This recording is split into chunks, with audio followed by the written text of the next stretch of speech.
Coping with Cancer was set up in 1982, and really it's there to offer holistic wraparound care for anybody who's been affected by a cancer diagnosis. We do a range of holistic care and therapy, and we deliver everything from person-centred counselling on a one-to-one basis, but we offer a lot of guidance and a lot of advocacy as well. We also offer complementary therapies, so we offer services for people who experience cancer themselves, but also the friends and family around that may be affected.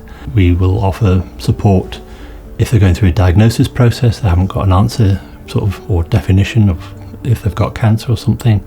We work with them after and during, so we try and cover all bases. So it's been a long-standing relationship, probably 8 to 10 years. We've always had Coping with Cancer here. It was a good quality service. They are very adaptable and are flexible.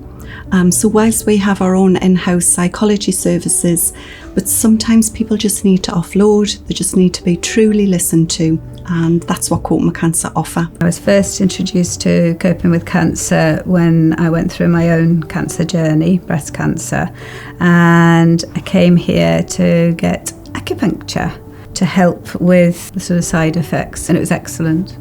I was diagnosed with cancer during lockdown 1, and I found Coping with Cancer, and I reached out to them, and after a telephone conversation I was given my first ever face-to-face session, and that has made a huge difference.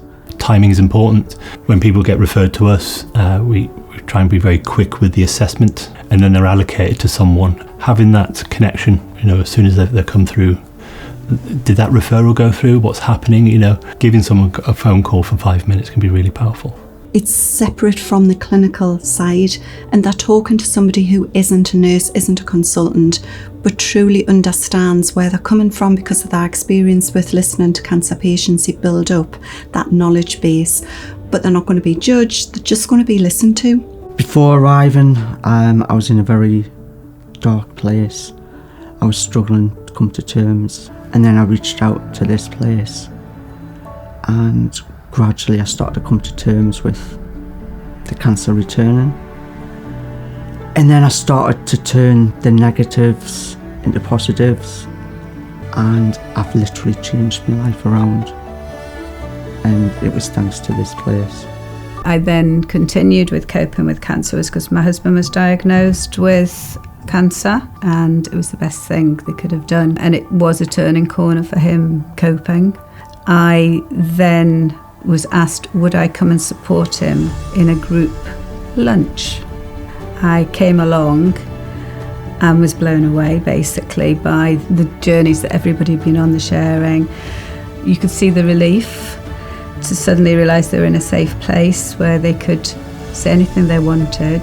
For me, because I'm obviously now chairing this group as well, it's watching a new person come in, and then slowly as the session goes on, you can see the stress lifting, and it's just incredible to watch. One of the things that is bad for mental health is being disconnected. So any way you can connect with other people, that's important. And we can often see the impact on family, friends, loved ones. That can be even more than the person diagnosed with cancer sometimes. The loved one is offering that support and soaking up all of those emotions, but sometimes not getting the support that they need, which is great, which is where Coping with Cancer comes in. You often forget about the relatives, and they don't have anybody. So it's quite nice to bring them into this. When I took over Coping with Cancer, we were mainly a volunteer-led organisation with a little smattering of charity income, if you like, from the various NHS charities.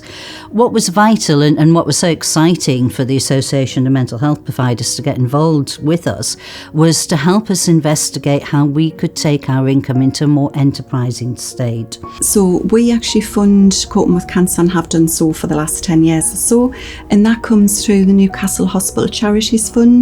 By being able to pay our staff and retain them, that means we retain and we can build our capacity to develop further services. The favourite thing about Coping with Cancer is definitely the people.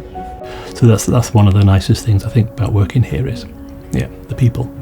I think they're an inspiration. I mean, I listen to them and absolutely inspirational.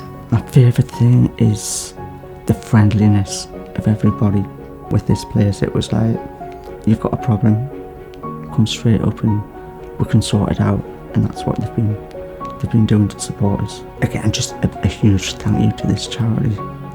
Everything. Wow. If I could go back to my life 10 years ago, before I had cancer for the second time, and say to me, you'll be leading a cancer charity and making a difference, I would never have believed you. So to actually have the opportunity to do what I do, for me, for my family, for my loved ones, and for everybody who comes into this environment, that's just a blessing, a total blessing. And I feel really privileged to be here.